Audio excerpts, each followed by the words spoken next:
Para iniciar, invitamos al doctor Luis Germán Naranjo, director de Conservación y Gobernanza del Fondo Mundial para la Naturaleza, WWF, quien nos hablará sobre la evolución de los enfoques de la conservación ambiental.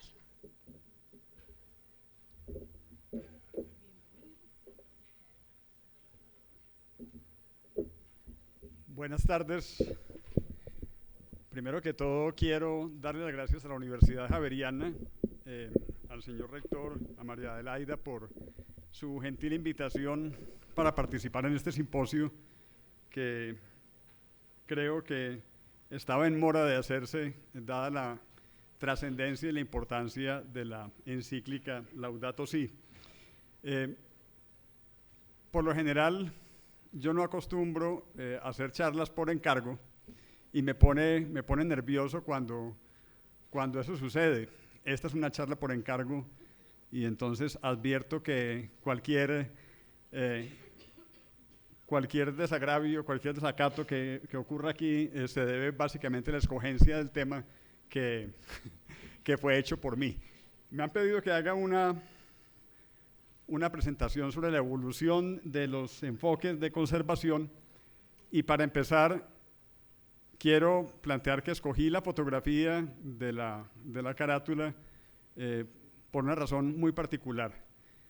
La conservación como la conocemos existe desde hace muchísimo tiempo, pero realmente la conservación contemporánea tiene sus raíces en una época todavía relativamente reciente. Para la mayoría del auditorio, que son bastante jóvenes, seguramente esto parecerá historia patria, o seguramente yo estoy muy viejo, pero el hecho es que la historia que les voy a contar para empezar es una historia que yo la recuerdo como algo perfectamente fresco en mi memoria. La fotografía que ustedes ven acaba de cumplir 50 años. El 24 de diciembre de 1968, Bill Anders, uno de los 3 astronautas a bordo de la nave Apolo 8, que para quienes no lo sepan o no lo recuerden, fue la primera nave espacial que le dio la vuelta a la Luna y pues hizo un viaje hasta la Luna, le dio la vuelta y regresó a la Tierra. Cuando estaban terminando de darle la vuelta a la Luna, Bill Anders miró por una de las escotillas de la nave y vio lo que ustedes ven en la pantalla. Fue la primera vez que la humanidad pudo ver el planeta desde lejos, pudo ver el planeta desde, pudiéramos decir, desde otro mundo. Y esa foto tuvo un significado muy profundo para toda una generación. Lo tuvo porque fue la primera vez que la humanidad vio la foto de su casa y pues eso nos hizo entender de repente, como escribía yo hace poco, como en una especie de epifanía colectiva, nos dimos cuenta que lo que teníamos a la vista era el único sitio conocido donde podemos vivir. Y por lo tanto, la fotografía se convirtió en un símbolo del entonces naciente movimiento ambientalista, que ahí quiero empezar la historia. Por esa época realmente empieza la época moderna de la conservación, del ambientalismo. Piensen ustedes que apenas 2 años después de este vuelo espacial se celebró el primer Día de la Tierra y de ahí para adelante empezó la gesta conservacionista como la conocemos. Entonces la historia que voy a contar, quiero contarla desde ese punto de vista y quiero empezar con lo que un pensador de la India, Ramachandra Guha, recoge como lo que él considera que son los 3 grandes momentos del pensamiento ambientalista de la época moderna y que de alguna manera prefiguran lo que la sociedad contemporánea entiende a favor y en contra de la conservación. El primer momento, él lo llama el regreso a la tierra y es básicamente toda la colección de manifestaciones de distintos grupos sociales de alguna manera opuestas a la modernidad, a la transformación de los ecosistemas y a favor del mantenimiento de un status quo en lo que se refiere a la relación de los seres humanos con la naturaleza. Está el segundo punto de vista o el segundo momento histórico, que es el de la búsqueda del uso eficiente de recursos. Yo me atrevería a decir que esto surge con la concepción de lo que Germán Poveda llama los sistemas de soporte para la vida, cuando los empezamos a llamar de otra forma, los empezamos a llamar recursos naturales, como si fueran simplemente cosas a ser utilizadas. Esta visión utilitarista y economicista de la naturaleza es un segundo momento, o plantea un segundo momento en la historia de la concepción de la relación de los seres humanos y la naturaleza. Y el tercero es el momento de la preservación de la naturaleza prístina, que da comienzo realmente a lo que convencionalmente entendemos como actitudes conservacionistas o como el movimiento ambientalista contemporáneo. De una manera un poco más elaborada y viéndolo en un contexto temporal diferente o más preciso, esos tres momentos los podemos descomponer. Este es un artículo relativamente reciente publicado en la revista Science y plantea 4 grandes épocas que empiezan justamente con los años 60, que fue cuando se tomó la fotografía con la que empecé. Hay una primera época de los años 60 y 70 en los cuales la conservación no tenía un fin distinto a la conservación por la conservación, la naturaleza por lo que significa ella como naturaleza, con unos valores fundamentales, sobre todo centrados en las especies, en los ecosistemas, en los hábitats de las especies, y con un presupuesto teórico afincado en la historia natural básicamente y en la ecología convencional. De los 60s y 70s pasamos a la segunda época, que realmente es la que la mayor cantidad de gente asocia con el movimiento conservacionista, y es la de la naturaleza a pesar de la gente. Y esa época de naturaleza a pesar de la gente lo que significa es que empezamos a ver a la humanidad como el gran colectivo enemigo de la naturaleza, y yo le añadiría a esto que es el momento, aunque esto venía gestándose, hay quienes lo llevan muchísimo más atrás de lo que voy a decir yo, pero esto venía gestándose desde la época de la Ilustración o incluso antes, como el momento de la alienación del ser humano con respecto al resto de la naturaleza.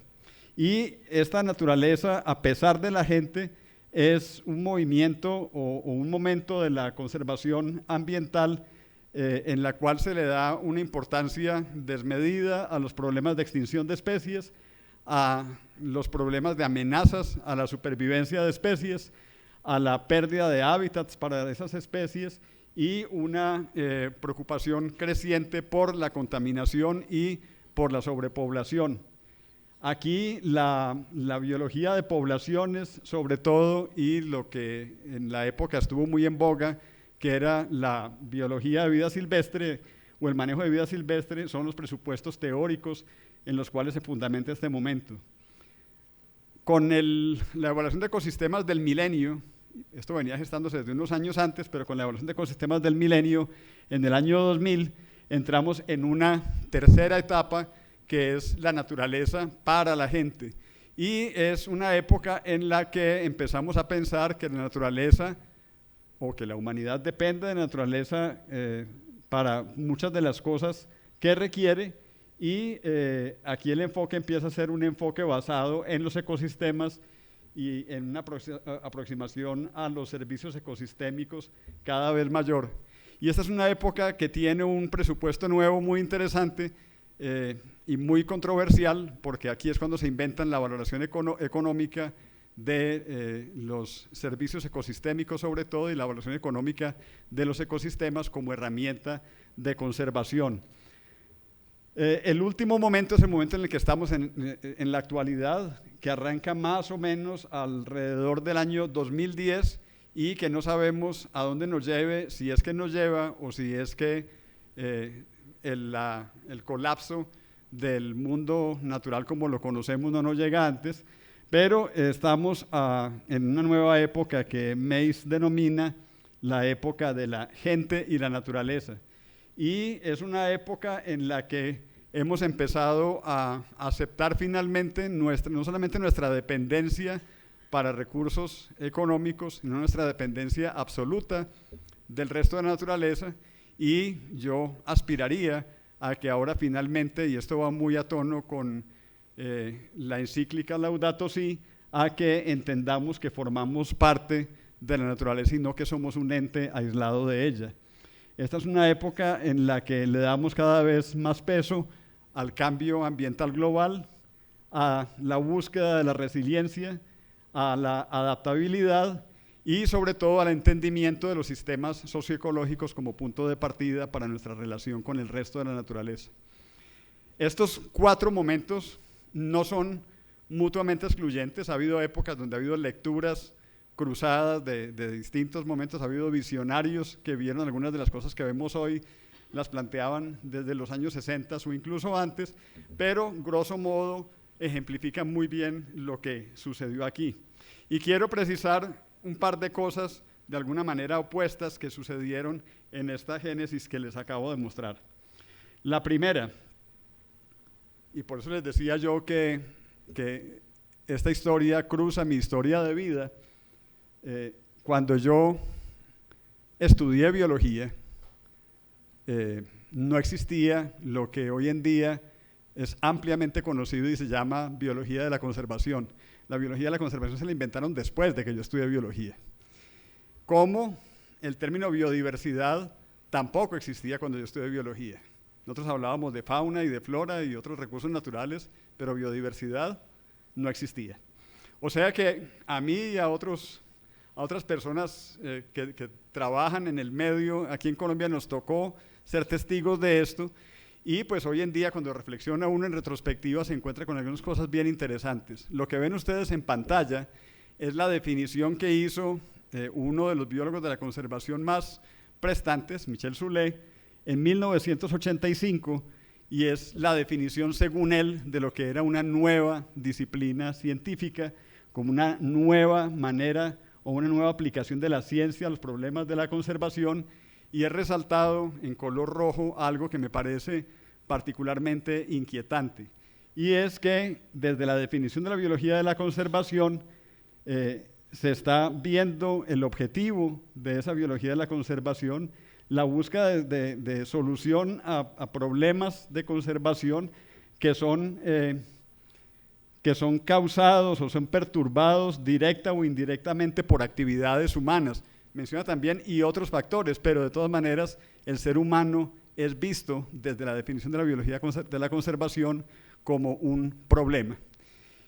Y la segunda cosa que quiero mencionar en esta definición histórica de Soulet es que en este mismo artículo él plantea lo que según se veía en aquel momento debería ser la biología de la conservación, como la conjunción, el punto de encuentro de una serie de disciplinas que las vemos en la figura, y es muy curioso que aunque se mencionan muchas ramas de la biología, se mencionan algunas, pero se quedaron en mención durante mucho tiempo y nada más, se mencionan cosas como las ciencias sociales, y se mencionan cosas como la ecofilosofía,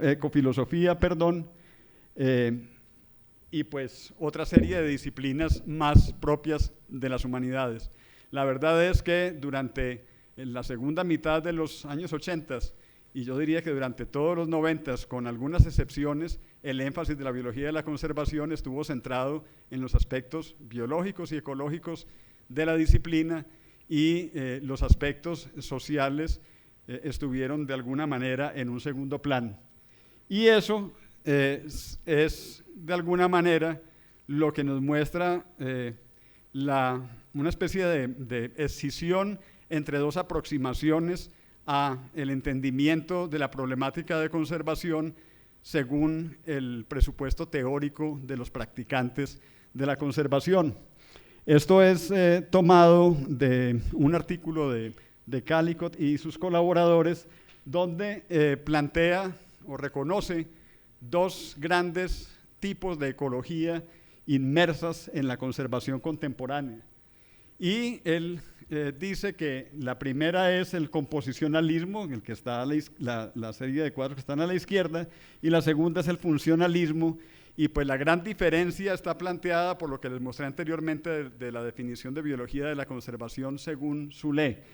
Según Soulet, la biología de la conservación separa al Homo sapiens del resto de la naturaleza y por lo tanto esa biología de la conservación, al menos en un principio, fue una aproximación composicionalista donde el presupuesto teórico y filosófico de la disciplina estaba basado sobre todo en una visión filogenética, jerárquica de los organismos, en la definición de los objetos de conservación.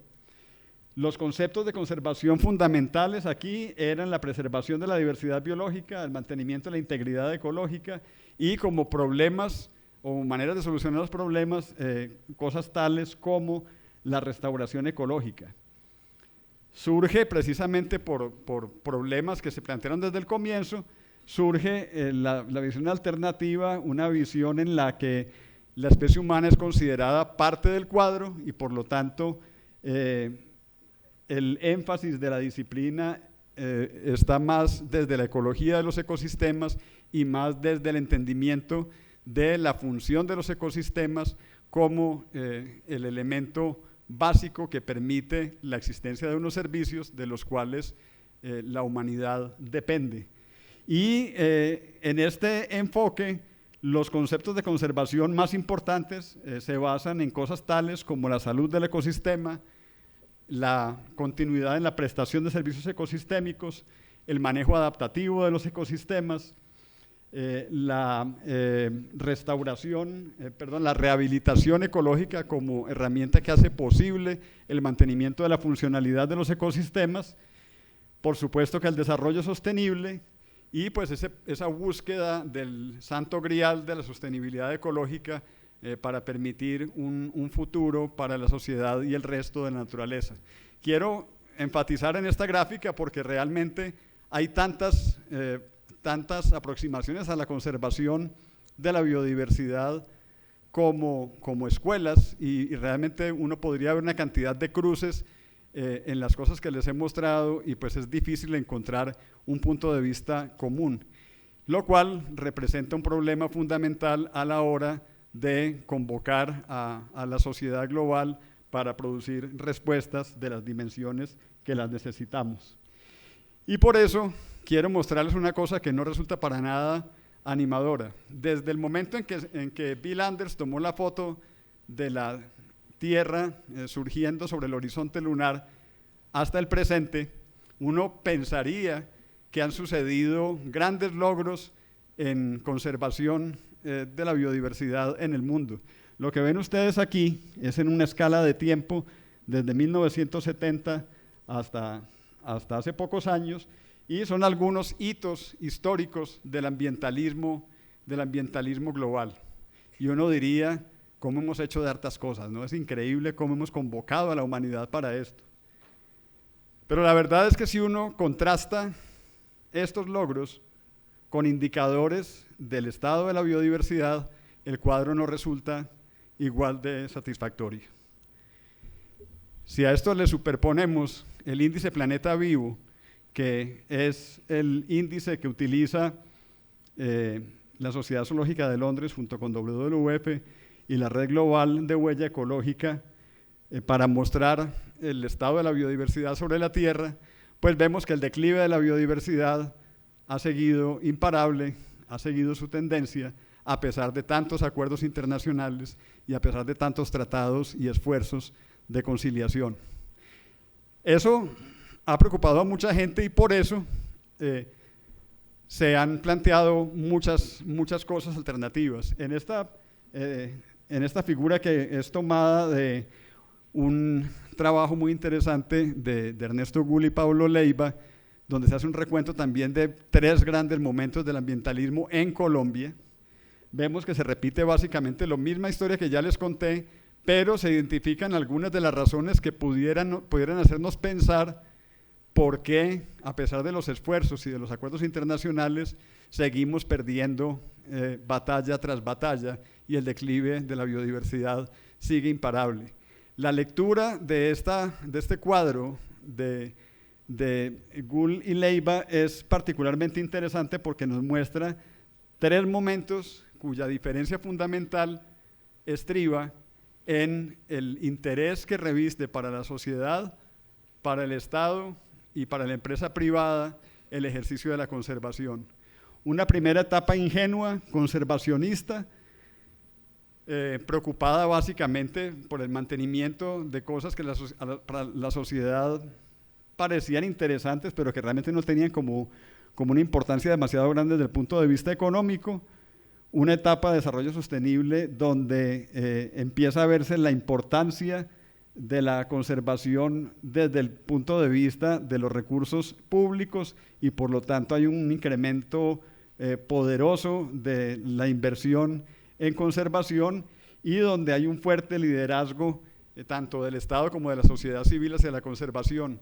Y una tercera etapa, que es en la que estamos ahora, donde de repente la conservación ha sido de alguna manera cooptada por el modelo economicista del capitalismo neoliberal y donde esa cooptación ha dado como resultado la comodificación de la biodiversidad y los demás recursos naturales, lo cual no necesariamente representa una ventaja.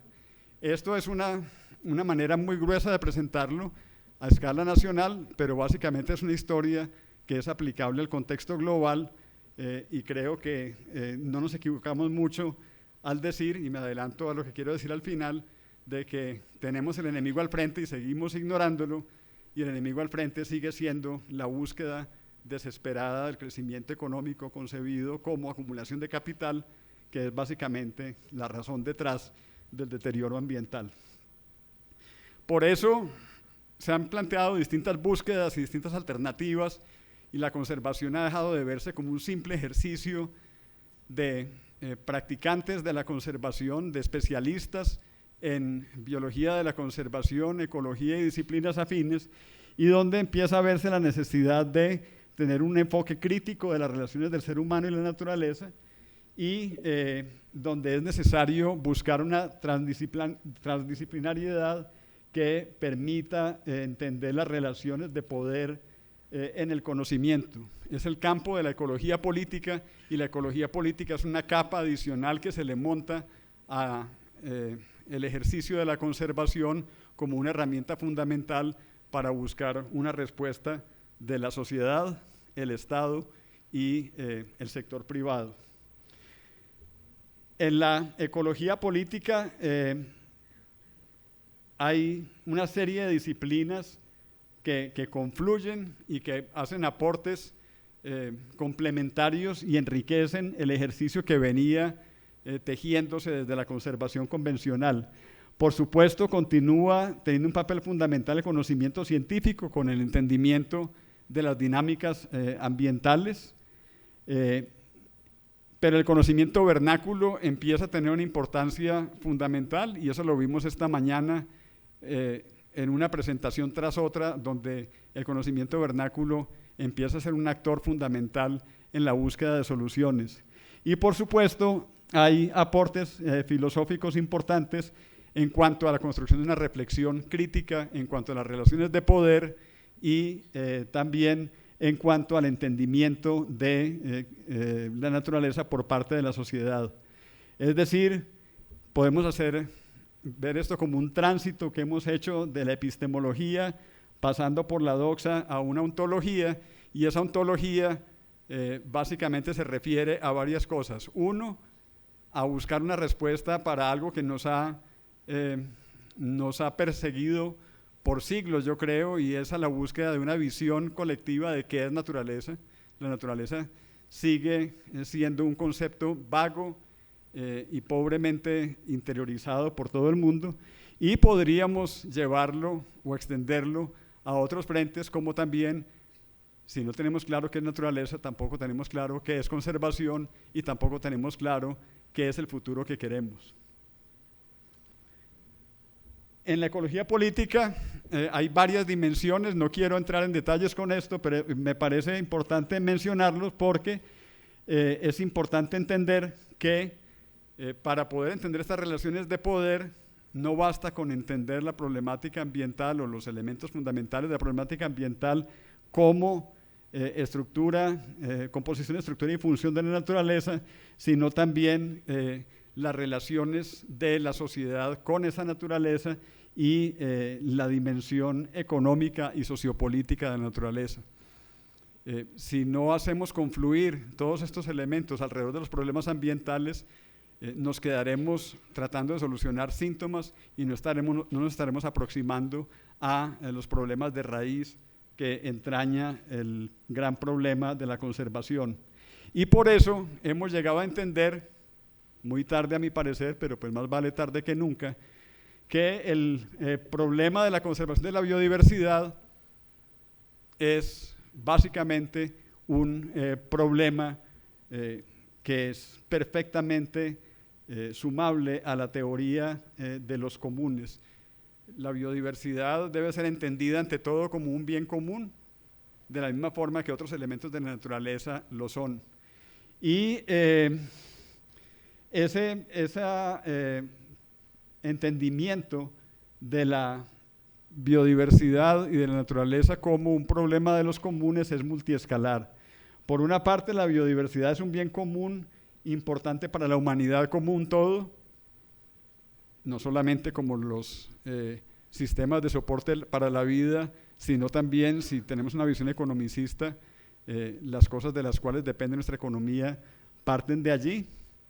Es un bien común regional importante para campos nuevos que están surgiendo. Esta mañana se habló de ecoturismo, es un tema contencioso y es un tema que apenas estamos empezando a entender. Es un bien común local que produce bienes ecosistémicos de los cuales dependemos todos y por lo tanto pues es algo que tenemos que manejar de acuerdo con la teoría de los comunes. La gráfica que ustedes ven aquí, la reconocerán, es lo que supuestamente hemos empezado a entender con los objetivos de desarrollo sostenible. Esta gráfica venía evolucionando durante los últimos años y esta es la versión más actual, donde lo que se propone es que la economía entendida como la economía sobre todo capitalista y sobre todo neoliberal, es apenas una parte de los emprendimientos de la sociedad y la sociedad es totalmente dependiente de la biosfera y apenas una parte de ella. O sea que tomar decisiones basándonos exclusivamente en la economía es mirar las cosas completamente al revés y es perder de vista el fundamento del cual depende la sociedad como la conocemos. Y por todo esto entonces llegamos finalmente a la encíclica Laudato Si y yo quisiera solamente hacer un par de comentarios. Uno, la quiero enmarcar dentro de otros llamados que se han hecho en distintas épocas, sin quitarle nada de la importancia que tiene la encíclica, y ya voy a decir por qué la considero particularmente importante.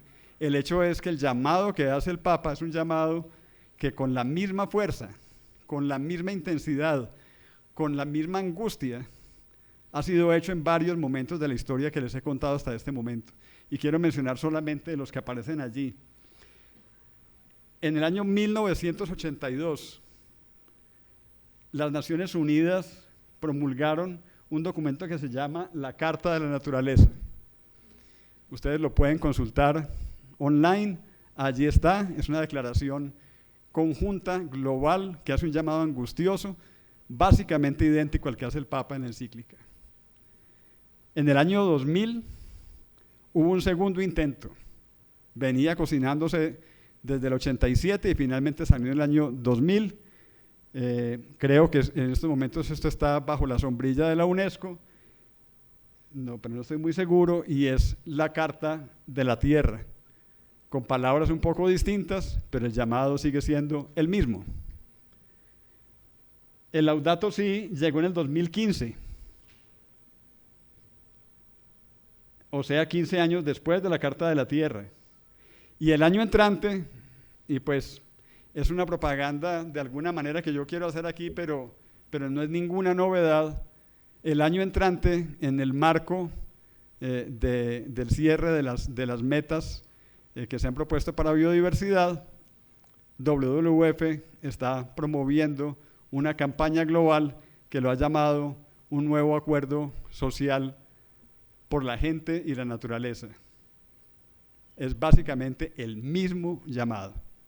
Entonces yo me pregunto, porque hay que hacer el mismo llamado una y otra vez y no pasa nada.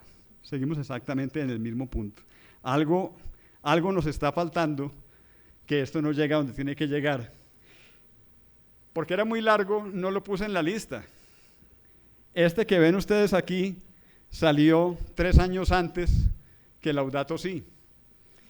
Y esto apareció en un artículo especial de Conservation Biology y es una declaración de un monje budista tibetano que hace una propuesta basada en el vacío y la compasión para un budismo ambiental.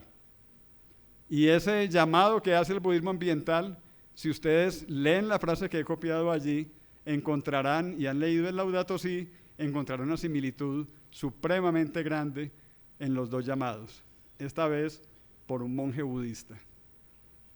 Vuelvo y digo, ¿qué pasa? Seguimos exactamente en el mismo punto. Y quiero cerrar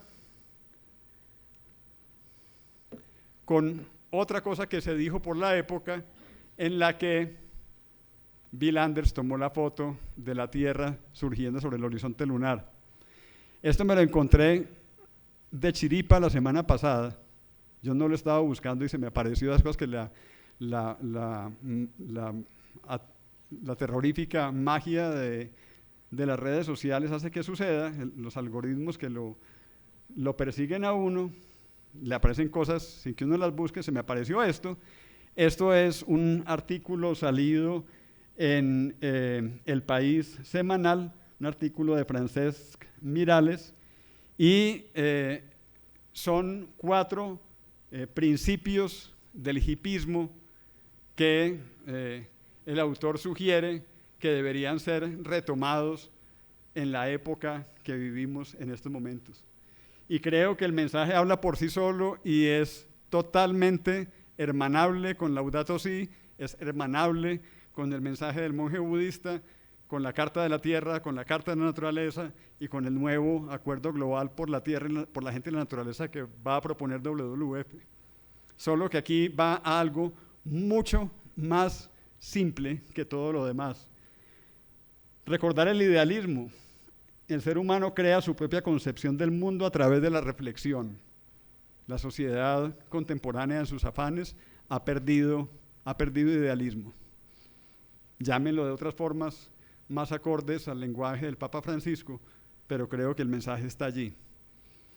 El minimalismo vital, tener menos para hacer más. El Papa Francisco habla en la encíclica también de la rapidificación de la sociedad y habla también de los excesos de acumulación de la sociedad contemporánea. Volver a lo analógico. En la encíclica también se habla, y esta mañana en el panel se estaba hablando sobre el papel de las redes sociales y los medios virtuales. Y si probamos a vivir, aunque solo sea unas horas al día, tal como era el mundo antes de Internet, pues yo les puedo dar fe, la mayor parte de mi carrera profesional la hice sin Internet. Y el poder de una carta en papel, yo diría que era muchísimo más profundo y significativo que los miles de correos que uno manda a lo largo del año. Y la paz mental, dejarse estar y vivir de manera armoniosa con lo que uno es. Creo que eso está totalmente a lo largo y ancho de la encíclica y recoge de nuevo ese llamado angustioso por una vida más simple, más holística, más entera y más respetuosa. Termino con una imagen que está muy en boga en estos días. Ustedes habrán visto los videos de Greta Thunberg. Los que no lo hayan hecho, por favor, háganlo. Y creo que el ver a esta niña diciendo las cosas que dice con la profundidad que lo hace, porque pues yo creo que para fortuna de la humanidad, muy triste su situación. Ella, como ustedes sabrán, tiene síndrome de Asperger y trastorno obsesivo compulsivo, lo cual determina que ella hable sin filtro ninguno. Greta Thunberg dice las cosas como son, sin ningún problema para para decir las verdades con toda la crudeza que es necesario decirlas. Y el llamado de Greta es un llamado perfectamente claro. Las soluciones están planteadas hace mucho tiempo. Las soluciones las conocemos hace rato. Falta la decisión. Y falta la decisión porque, repito lo que dije yo hace un rato, nos estamos equivocando al ocultar el enemigo que hemos tenido siempre a la vista.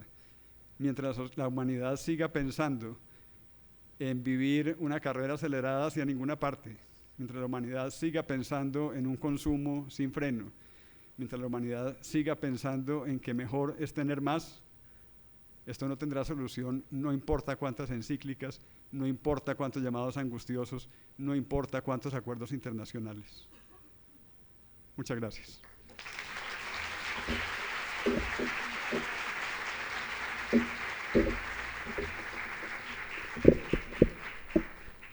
Muchas gracias al doctor Naranjo. Continuamos ahora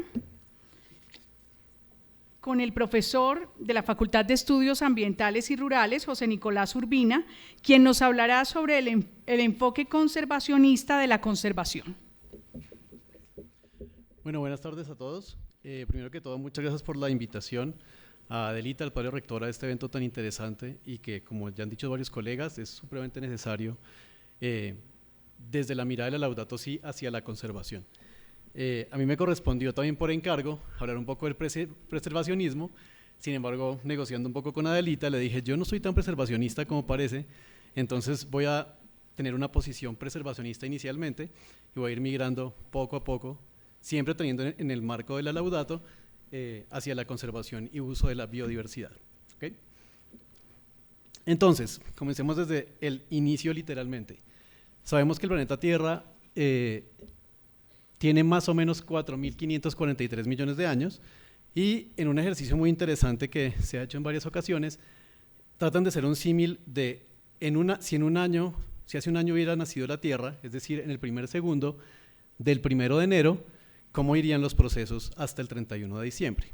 Entonces, aquí podemos ver un poco, la vida comienza más o menos para julio, la reproducción sexual hacia septiembre, hacia noviembre comienzan los hongos, los peces, algunas plantas, insectos, arácnidos, y es solamente hasta diciembre donde comienzan a aparecer la gran mayoría de organismos a los que estamos más acostumbrados. Anfibios, reptiles, mamíferos, aves, los primeros homínidos, hasta hace 3 millones de años que comienza el Homo sapiens, aunque ya sabemos que en realidad nosotros como seres humanos somos parte de varias especies que se han estado entremezclando en la historia. Y entonces quiero que paremos un segundito en esta imagen y pensemos qué de los dibujos que puse ahí nos comemos. Y nos daremos cuenta que la biodiversidad es nuestro alimento, ¿sí? O sea, no podemos ignorar en ningún momento que absolutamente todo lo que estoy poniendo ahí, hongos, peces, entomofagia, que muchas personas dicen que puede ser el futuro de la alimentación humana en escenarios de crisis muy grave, comer escorpiones, comer grillos, hormigas, que son deliciosas de hecho, y son muy nutritivas, junto con muchas plantas con flor. Entonces desde ahí partimos en el hecho de que necesitamos craso la biodiversidad para poder comer y vestirnos, así siendo lo más sencillos posible. La agricultura, entonces, dentro de este diciembre, se originó hace apenas 10.000 años. Y en realidad, digamos que el boom agrícola más fuerte comenzó hace apenas 50 años, en el cual claramente se ve una tendencia en la que la humanidad tiende a comer mucho más carne, la producción de carne se incrementa 3,5 veces respecto al incremento en la producción de cereales, que es casi el doble. Es decir, claramente tenemos un mundo más ganadero, con todo el problema de afectación ambiental que nos puede traer la ganadería. Esta mañana tuvimos una charla muy bonita de una iniciativa muy interesante de ganadería, en el cual, haciendo uso de herramientas de manejo del paisaje, se puede tener más producción lechera, pero a su vez generando conservación y destinando menos espacio o menos área para producción lechera. Se puede. Sin embargo, como lo estamos haciendo, pues claramente no es la mejor forma, porque si lo pensamos de una forma muy rápida, ¿qué come la vaca? Pues necesita bastante agua, necesita pasto, el ser humano no come pasto, necesita soya y sorgo para el concentrado, en general nosotros tampoco comemos mucho de eso, entonces la ganadería, el plato de carne en un restaurante, genera varias señales de mercado y genera varias señales de deforestación. Un pulso de deforestación en la Amazonía, por ahora brasilera, para soya y sorgo, y otro pulso de deforestación para potreros. Entonces, sí se puede hacer ganadería sostenible, como vimos esta mañana, pero necesitamos hacerlo bien. Y pues no a una tasa tan alta como lo que estamos viendo acá. Entonces, esto nos lleva a pensar en una crisis ambiental, y ahí entro con una mirada preservacionista. Entonces, nos decía el Papa Francisco, nunca hemos maltratado y lastimado nuestra casa común tanto como en los últimos 200 años. Y así es una de las frases que resalto. Voy a obtener varias citas a la Laudato Si durante la presentación. Entonces, ¿qué tenemos como antecedentes para tener una posición radical preservacionista? Uno de los clásicos de Jonathan Foley del 2005 nos decía, en los últimos 40 años, para el 2005, se ha incrementado en un 700% el uso de fertilizantes. Parte de las causas son la intensificación agrícola, y un 70% el uso de irrigación artificial en cultivos. La agricultura consume el 85% del agua dulce. Entonces ahí pensaríamos, wow, no estamos usando el agua directamente para nosotros y nuestra propia supervivencia, sino para agricultura y ganadería. Entonces ahí tenemos ya un desbalance en el uso del territorio. Y pues a 2005, así nos muestra Jonathan Foley un poco cómo se vería solamente desde dos variables nuestra casa común, y sería los cultivos y las pasturas. Si ustedes superponen los dos mapas van a ver que casi cualquier parte de la tierra va a tener algún colorcito que no sea blanco. Y entonces algo que sabemos es que la población humana no se incrementó hasta que no fuimos capaces de generar fertilizantes, porque había un límite planetario en el cual, por ejemplo, la capacidad de nitrógeno natural en el ecosistema era un límite para poder crear comida, y ese límite hacía que no tuviéramos tanta población humana. Sin embargo, en el momento en que tenemos fertilizantes muy eficientes y tenemos un nitrógeno que podemos manipular a nuestro antojo y ponerlo como un input a los sistemas, pues se pierde ese límite que teníamos histórico. Entonces aquí vemos una de las clásicas gráficas de justamente uno de los informes que nos decía mi colega Luis Germán de WWF. Este es el último informe del 2018, y entonces vemos que en la medida en que la población humana se incrementa, hasta hace 2 días esta es la cifra que teníamos, pero algo muy interesante que uno puede ver en esta página, que cada segundo está incrementándose el número porque es en tiempo real, es que claramente hay más del doble de nacimientos que de muertes. Entonces, obviamente la tendencia es exponencial. Me tomé la curiosidad de tomar la encíclica y hacerle un análisis de nube de palabras. Entonces había 5.736 palabras distintas, las agrupé por conceptos, como en 150 conceptos, y de ahí saqué 70 los principales, es decir, humanidad sería la sumatoria entre humano, hombre, humanidad, etc. Y entonces cuando se agrupa de esta forma vemos algunos patrones interesantes. Se ve que humanidad obviamente es la palabra más frecuente, seguido de planeta, mundo, casa, ambiente, Dios, pero algo que cuando hice el análisis me causó mucha curiosidad es que la palabra ciudad se repite muchísimo más que la palabra agricultura, cultivos, campo, rural, todos juntos. Entonces me puse a pensar, bueno, ¿y por qué le estamos dando más importancia a las ciudades si todo lo que les he hablado hasta ahora es de cultivos, fertilizantes, nitrógeno y está en el campo? Entonces me puse a indagar un poco cifras. Las cifras de las más actuales que tenemos del DANE son preliminares. Es que en Colombia, a partir del último censo, somos 45.500.000 habitantes, pero algo interesante es que para el año 1930, más o menos el 70% de los habitantes colombianos eran rurales y el 30% vivían en las ciudades. Eso tiene unas dinámicas interesantes de economía familiar, de rotación de cultivos, de un arraigo muy fuerte por el territorio. Pero para el 2005, el 26% de los habitantes es rural y todo el resto han migrado a las ciudades, voluntaria o involuntariamente. Como sabemos, hay muchísimo desplazamiento forzado. Y la proyección que tenemos es que para el año 2050 se espera que haya 18 millones más de personas en las ciudades. Entonces ahí es donde comenzamos a pensar, ok, las ciudades son un tema importantísimo también. Entonces, esto es a nivel de Colombia, pero a nivel del mundo también en el informe de WWF vemos que también el incremento de las personas en las ciudades es exponencial. ¿Qué sucede? En la medida en que vivimos en las ciudades no estamos generando muchos recursos, no estamos generando mucha comida y más bien estamos demandando del territorio aledaño, es decir, los ecosistemas naturales, agua y comida. Como consecuencia, pues vemos esto. Tenemos un incremento fuertísimo en el uso del agua, un incremento en el uso de fertilizantes, más telecomunicaciones, más transporte, más contaminación. Y en principio uno podría decir, wow, esto es un indicador muy chévere de desarrollo humano. Pero en realidad es un desarrollo como lo queremos, es un desarrollo ético-moral de la sociedad. Entonces, para allá va un poco más adelante la charla. Como consecuencia, entonces, incremento del tamaño poblacional, incremento de las personas viviendo en las ciudades, pues tenemos este tipo de uso de diferentes ciclos biogeoquímicos. Por ejemplo, hemos modificado los gases de efecto invernadero. Sabemos que, no sé, una molécula de dióxido de carbono puede vivir en la atmósfera 100, 150 años. Es decir, lo que estamos emitiendo el día de hoy se va a repercutir en la atmósfera durante los próximos 100 años. Si paráramos mágicamente, esto no va a parar porque tiene una inercia. Entonces es bien importante tener en cuenta que esto sigue y sigue su proceso. Desde el punto de vista de la deforestación, pues claro, necesitamos más terreno para la agricultura y en principio para los monocultivos. Entonces aquí vemos algunos de los pulsos de deforestación más actuales y proyectados a futuro. Al respecto nos dice, Jonathan Foley, que, ¿qué pasa ahí? Bueno, que el 40% de la superficie terrestre continental está dedicada a cultivos y a postreros. Es decir, esos son los biomas más distribuidos actualmente en el planeta Tierra, más que las selvas, bosques secos tropicales, sabanas, etc. Ahí está. Para Colombia, el caso no es distinto. De nuestro colega de la Facultad Andrés Etter, de su tesis doctoral, vemos las transiciones en el cambio de cobertura del suelo desde el año 1500. Quiero que veamos, para el año 1500 todavía teníamos cacería nómada, pero fíjense que ya había cultivos. Vemos píxeles de color rojo. Y veamos cómo se va cambiando poco a poco estos píxeles. Es bastante dinámico.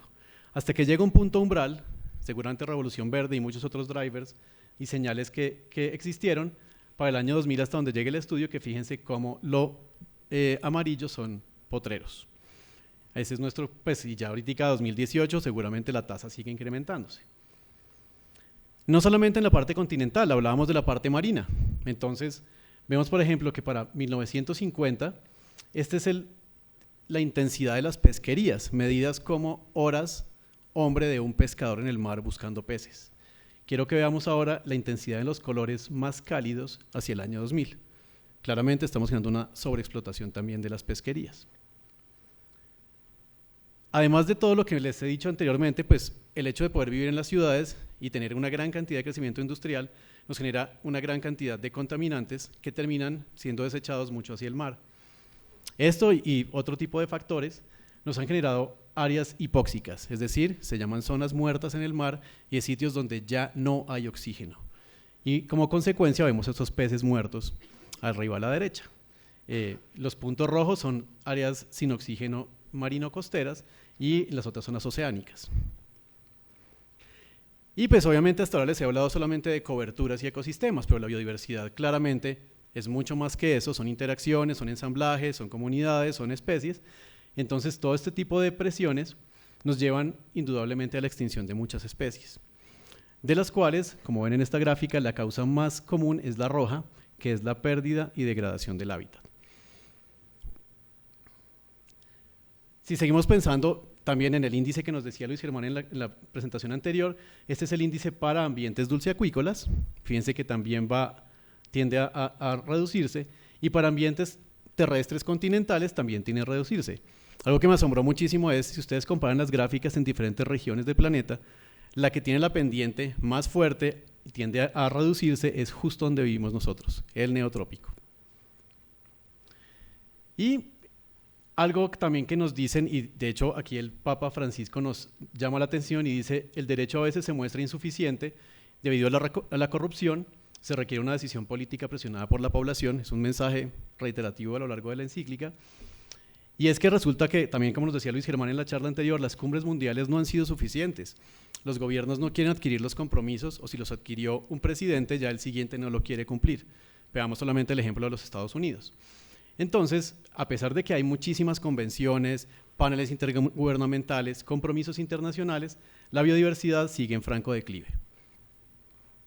Entonces, con esto en mente uno diría, no, pero pues es que sí, definitivamente el ser humano es muy inepto para poder conservar la biodiversidad, no sabemos cómo gestionar los ecosistemas, va a tocar preservar, tenemos que aislar la naturaleza totalmente de cualquier acción humana porque per se el ser humano es un monstruo, es un poco lo que pasaría, tenemos que aislarla. Y es una visión de este estilo, que se degrade todo alrededor y termine preservando todo en unas áreas restringidas. En algunos casos puede ser la única forma, como nos decía el capitán Arias, por ejemplo, en los bloques petroleros en Seca San Andrés, esa es una de las formas, pero no es la única, ¿sí? Entonces, al leer la encíclica muy juiciosamente, me di cuenta de como 5 momentos en los cuales el Papa Francisco habla de preservación, así no menciona la palabra preservación, en este caso sí la dice, pero que la idea central es preservacionista. Es decir, excluyamos el ser humano de un sitio, protejamos la biodiversidad a toda costa, sin uso y sin ningún tipo de manejo. Esta es la segunda, se vuelve indispensable que un sistema normativo que incluya límites infranqueables y asegure la protección. Aquí habla de evitar todo tipo de intervención. Aquí habla de cuidar la naturaleza al mismo tiempo de protegernos a nosotros mismos de nuestras propias acciones, porque obviamente esto se tiende a devolver. Y dice que conviene preservar algunos sitios en las ciudades y fuera de ellas para que la naturaleza pueda seguir su curso. Sin embargo, y aquí es una propaganda de un estudio que hicimos con varios colegas a nivel mundial, aquí evaluamos áreas protegidas en 67 países y evaluamos qué también estaban siendo las acciones de conservación en las áreas naturales protegidas, de preservación. Y resulta que si ustedes ven, arriba en la parte superior de la gráfica es dentro de las áreas protegidas, abajo es en la periferia de las áreas protegidas, y fíjense que la mayoría de las barras tienden a ser rojas. Es decir, la mayoría de las áreas protegidas en el planeta tendían a empeorar su condición de preservación. El mensaje que damos acá es, son necesarias, necesitamos áreas protegidas, pero claramente no es suficiente. Y si solo nos basamos en preservacionismo, esto puede tender hacia el colapso, porque tenemos que integrar al paisaje. Entonces aquí traigo siempre a colación, cuando doy esta clase, a algunos de los estudiantes en la maestría, les digo, hay un colega español que hace un tiempo dio esta anécdota y siempre la repito, que decía, si nos imaginamos el territorio como esto, bosque no bosque, entonces ahora imaginémonos que ese territorio es un perro dálmata.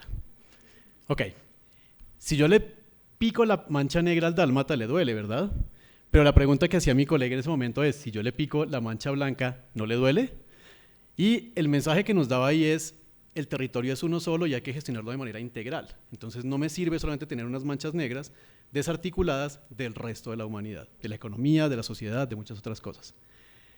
Para ello pues hay muchos protocolos, este es un protocolo muy antiguo del año 2000, hay muchos otros más actuales, pero desde esta nueva mirada de la planeación y el ordenamiento territorial, desde una mirada conservacionista que involucra el uso, hay, por ejemplo, este protocolo de planeación sistemática para la conservación, desde aquí se considera el trabajo con actores desde el principio, la vinculación con iniciativas de ordenamiento territorial, muchos otro tipo de iniciativas que nos pueden servir para hacer un ordenamiento y una conservación integral en el territorio.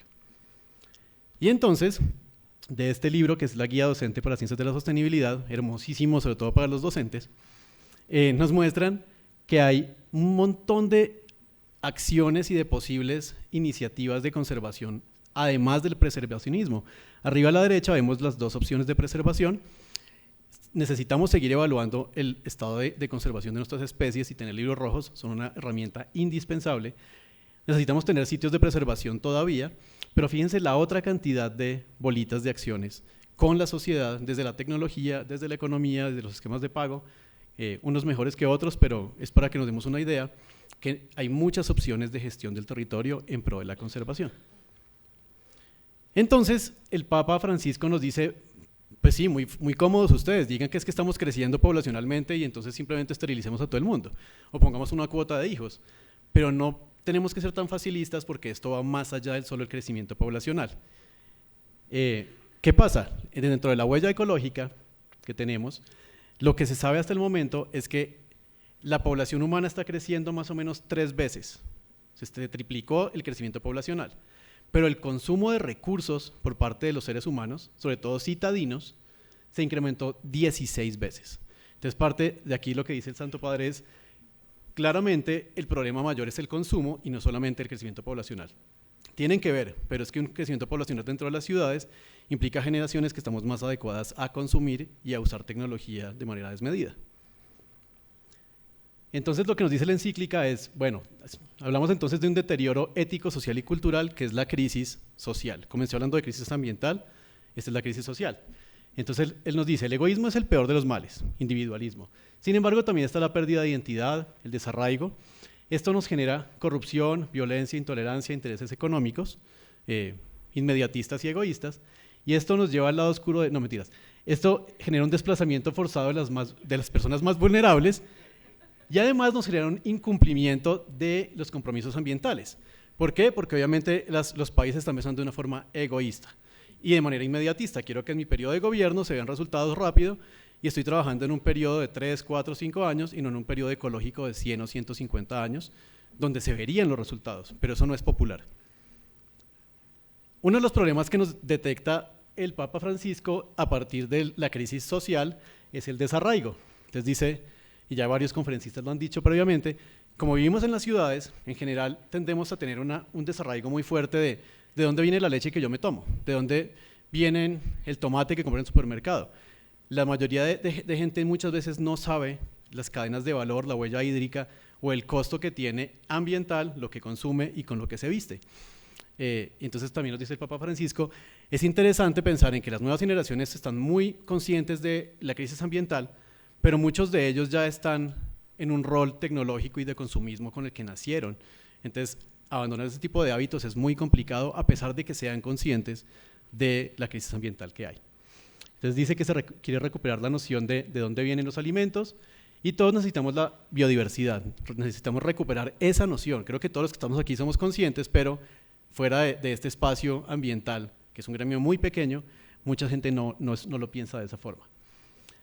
Otra parte relacionada con la crisis social es el deterioro ético y cultural. Nos hacen entonces un llamado de tener una ciudadanía ecológica, y es que deberíamos tener unos nuevos hábitos un poco más sobrios, menos consumistas, y algo que él nos dice repetitivamente es, créanme, eso los lleva a una paz mental, una paz interior, y Luis Germán nos hablaba de eso desde la mirada de los principios hippies, también hay como una interacción muy interesante. Y nos dice, los jóvenes ya con una conciencia de ciudadanos ecológicos deben trabajar en redes comunitarias. Hoy vimos varios ejercicios muy bonitos de redes comunitarias, desde los tubérculos andinos, algo de agricultura familiar que mezclaba minería junto con agricultura en el Chocó. Vemos que sí se puede, y parte de lo bonito de las experiencias de esta mañana es ver que no todo es negro y todo está mal. O sea, sí hay iniciativas muy interesantes que van en este rumbo desde una mirada colombiana. La corrupción es algo pues terrible a todo nivel, pero pues, dice que debemos combatir esa individualidad y pensar en un bien común. Y hace un llamado a tener una política sana. Y esta política va a todo nivel, comenzando por los compromisos adquiridos con la Convención de Diversidad Biológica, en los paneles intergubernamentales, en las compensaciones por infraestructura e impacto ambiental, muchos aspectos. Y una política sana lo describe como una política a largo plazo, sin pensar en resultados inmediatistas, sino en un tiempo ecológico largo, que es la adaptación basada en los ecosistemas, orientadora, transparente, abierta al diálogo, basada en valores y no en el egoísmo de un solo grupo de la mermelada o cosas de ese estilo. Una política que guíe el proceso social y moral, un desarrollo tecnológico y económico para mejorar la calidad de vida, no para enriquecer un país. Entonces es bien difícil, es bien controversial, pero es una mirada muy bonita. Al respecto, entonces nos dice, en algunos círculos de economía clásica, se sostiene que la economía actual y tecnología van a resolver los problemas ambientales y que básicamente la economía proveerá. Y pues ahí nos vamos ajustando al cambio. Sin embargo, él dice que el mercado por sí mismo no garantiza el desarrollo integral, ético y moral de la sociedad. Entonces, dice que no podemos pretender sanar nuestra relación con la naturaleza y el ambiente sin sanar las relaciones básicas del ser humano. Y ahí el preservacionismo se nos cae como estrategia exclusiva. Es importante, pero no podemos solamente basar la conservación biológica en el preservacionismo, porque claramente si hay una crisis social, la crisis ambiental va a continuar y va a haber un loop cada vez más y más y más pesado. Entonces yo comencé la charla mostrándoles esta gráfica en el cual tenemos unos factores que amenazan la biodiversidad y nos generan extinción, ¿verdad? Bueno, pero resulta que yo les mostré adrede esta gráfica incompleta. Ya con lo que les he dado previamente, quiero completar la gráfica. Tenemos antes unos factores, unas depresiones, unas señales, que es a nivel de producción, mercados, financiamiento, gobernanza, patrones de mercado, consumo, hábitos sociales básicamente. ¿Qué es lo que nos está generando esto? No solo el crecimiento poblacional. Y esto no solamente genera extinción de especies, sino que nos afectan los servicios ecosistémicos o, más recientemente, los beneficios que nos provee la naturaleza al ser humano. Esto no solamente nos genera entonces extinciones de especies, nos genera extinciones de culturas humanas, que en una parte muy pequeñito se menciona en la Laudato Si, y esto es gravísimo, porque hemos visto que el conocimiento tradicional es algo importantísimo que nos va a permitir adaptarnos al cambio. En escenarios de cambio global, mucho más de crisis climática, por ejemplo, en el ejemplo de los tubérculos andinos, ¿se acuerdan que había un ejemplo de una yuca que sembraban y nunca consumían porque había habido un periodo de 13 años en el que había habido sequía y ahí se la comieron? Ahí la tecnología no nos sirve el conocimiento tradicional. Entonces, si perdemos culturas, perdemos todo ese conocimiento. Nos dice también en Encíclica, la degradación ambiental y la degradación humana y ética es una sola. Por eso no debemos hablar solo de crisis ambiental, sino de crisis socioambiental. Y algo que me encantó, y por lo que seguramente es impopular con los empresarios, es que dice que debemos modificar el comportamiento de las empresas forzándolas a considerar los impactos ambientales y los patrones de producción. Y hace un llamado a los países y les hace la pregunta, ¿ustedes saben cuál es su deuda económica? Porque obviamente si yo pienso en Gran Bretaña, ellos ya deforestaron desde la época de los celtas y los romanos todo el bosque que tenían y se desarrollaron a costa de eso. Nosotros no lo hemos hecho y por eso no nos hemos desarrollado en parte a ese nivel. La idea es que no lo hagamos porque ahí sí vamos para el carajo todos, pero no es justo que ellos nos estén exigiendo unos bonos de carbono forestal con unas tasas de deforestación cero si ellos ya se desarrollaron. Y ahí entra un problema ético, político, social, económico muy fuerte que pues, sería interesante debatirlo más adelante. Sin embargo, pues ya hay algunos enfoques para valoración econométrica y de hecho, mejor aún, valoración integral de servicios ecosistémicos y capital natural, para pensar en que un impacto ambiental no sea solamente los 3 palos que talé o las 4 especies que se extinguieron, sino qué tanto se está perdiendo de polinización, de retención de sedimentos, de regulación climática y cómo eso afecta el bienestar de las personas en enfermedades, en mortalidad infantil por enfermedades pulmonares, por ejemplo. Y si yo puedo cuantificar esto, las compensaciones o las tasas de multas por crimen ambiental se exacerban. Y ahí las empresas sí lo van a pensar más de 2 veces. En Colombia ya pues, se estaba hablando desde hace mucho tiempo, desde cuentas verdes esto, pero específicamente ahora con Banco Mundial, el proyecto WAVES en parte trata de hacer esto, de considerar las cuentas, la biodiversidad y servicios en las cuentas ambientales. Entonces, finalizando, tenemos una crisis socioambiental. No es una crisis social, no es una crisis ambiental. Son las 2 cosas. Para abordar esto necesito soluciones integrales. El Papa Francisco nos da básicamente 4 principales que pude detectar en la lectura del documento.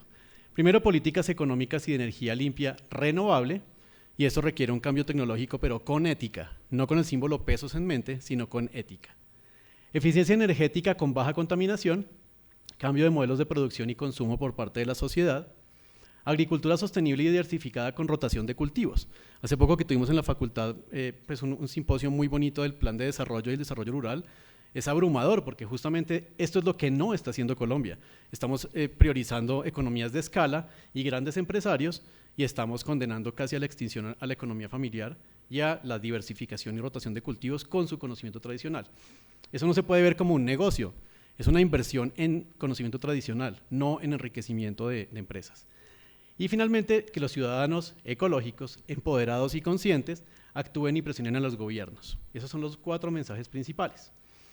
Y uno que yo saqué bajo la manga, pero que me parece importantísimo y no podía dejar de decirlo, es que los obispos y sacerdotes, siendo una encíclica, y es una carta del Papa a sus obispos en todo el planeta, deben ser aliados de la educación ambiental y la conservación. Y pues él dice principalmente en 3 temas: cuidado de la naturaleza, defensa de los pobres y construcción de redes de respeto y fraternidad.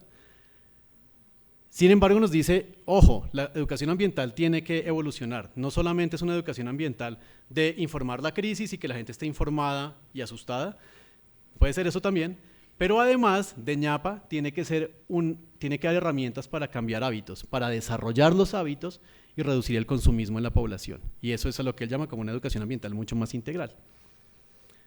Finalmente, dice, se debe dar a los investigadores un lugar preponderante y facilitar su interacción con amplia libertad académica. La palabra libertad aquí es muy importante porque sabemos muy bien, tengo algunos ejemplos, pero no creo que alcance a presentarlos, que algunos investigadores han sido pagados en Estados Unidos, en Wisconsin, para decir que el cambio climático no existe y que es algo natural. Entonces, tiene que ser algo independiente, no puede ser presionado ni por señales de mercado ni por gobiernos inmediatistas. Tiene que ser una investigación científica neutra desde las universidades, ONGs y ojalá con comunidades locales. Se debe desarrollar nuevas líneas de investigación, entonces inter y transdisciplinar, porque estamos hablando de una crisis socioambiental. Y la última es que debemos tejer lazos y recuperar la identidad y sentido de pertenencia, existencia y convivencia. Sin eso no vamos para ningún lado porque seguiría el egoísmo, el individualismo y el cómo voy yo. Debemos actuar localmente con sentido comunitario, creatividad y responsabilidad. Muchísimas gracias.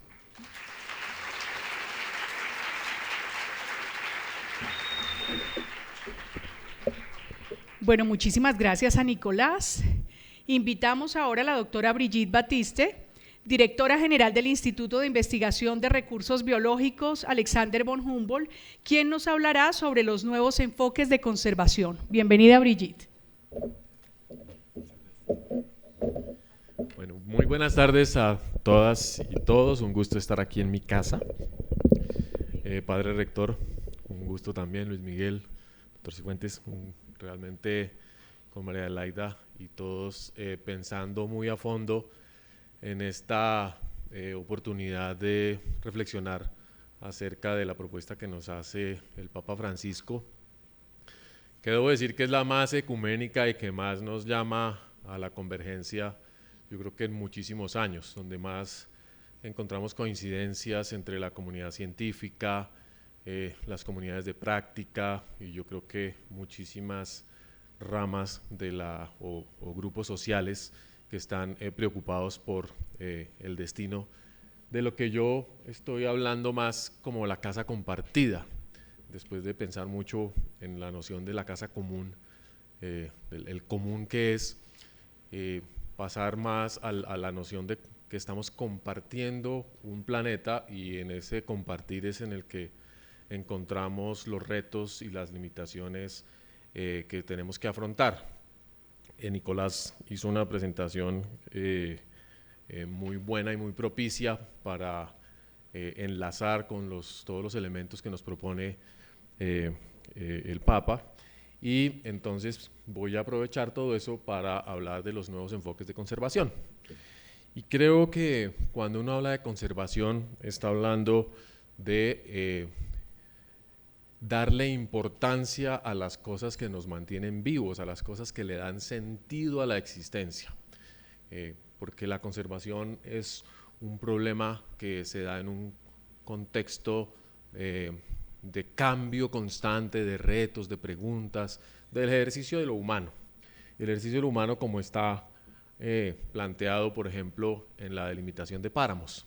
Es uno de los casos que nos enfrenta hoy en día con más, que nos toca más de cerca, porque hay una decisión para preservar la alta montaña ecuatorial en Colombia, hay una decisión que, digamos, aplaudimos inicialmente, que implica identificar y delimitar los páramos como áreas de conservación porque nos proveen agua a todos, pero al mismo tiempo el ejercicio de delimitación implica que una gran cantidad de personas que antes o que todavía están viviendo dentro de los páramos ven limitadas sus oportunidades y sus capacidades de desarrollarse, de alimentarse y de vivir.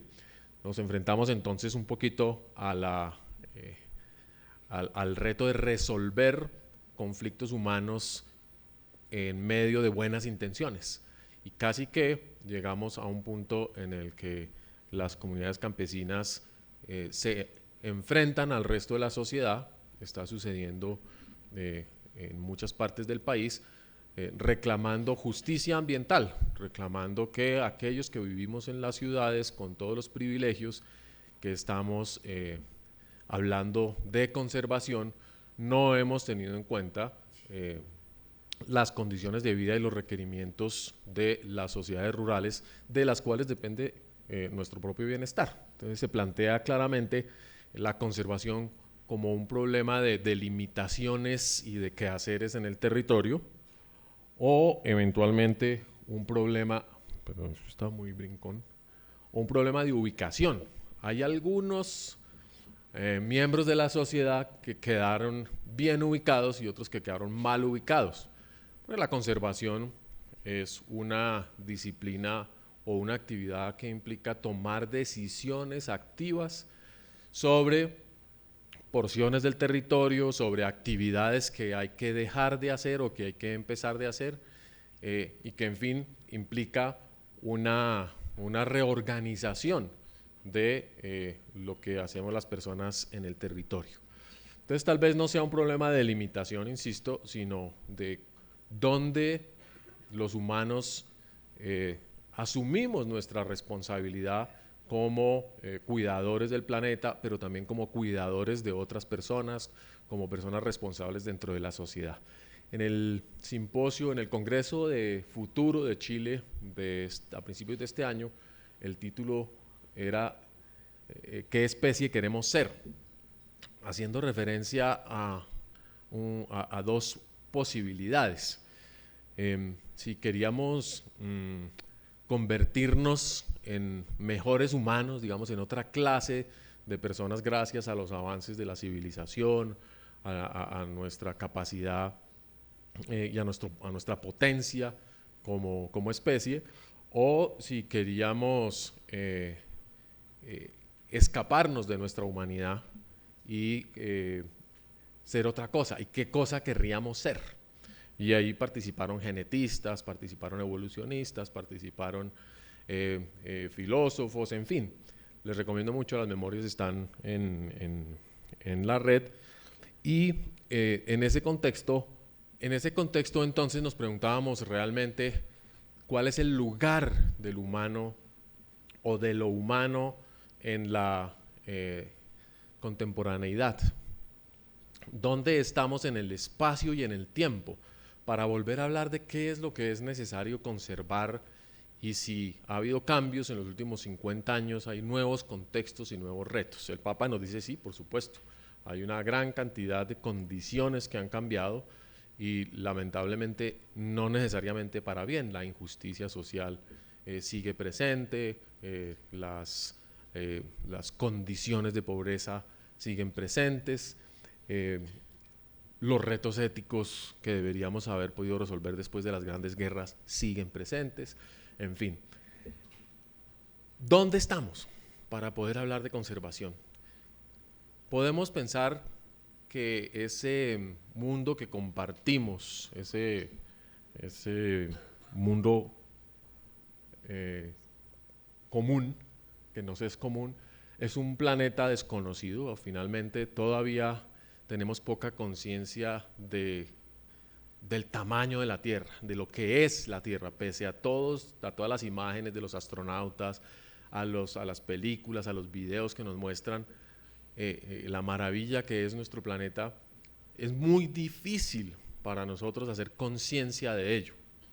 Y la mayoría de nosotros no tiene esa capacidad ni el acceso a la información, de manera que el planeta sigue siendo no solamente un lugar relativamente desconocido, objetivamente desconocido y subjetivamente desconocido, sino también peligroso. Está lleno de huracanes, está lleno de terremotos, es un planeta amenazador y que aparentemente se está convirtiendo en algo más amenazador, ¿cierto? La gente siempre está hablando de los desastres, uy, esto se va a acabar, ¿cierto?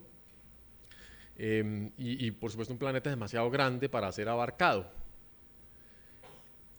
También compartimos un espacio habitado que ya está más a la escala humana, un espacio en el que transitamos y nos entrecruzamos, nos empujamos, nos damos codo, nos pisoteamos a veces. Es insatisfactorio porque ese compartir ese espacio genera limitaciones para mí, genera retos de comunicación y la necesidad de hacer acuerdos que no siempre son fáciles de conseguir, y es un espacio doloroso porque seguimos envejeciendo, seguimos enfermando, seguimos sintiendo hambre, y en ese espacio, bueno, en todo esto hay un vínculo biológico que también a veces dejamos de percibir.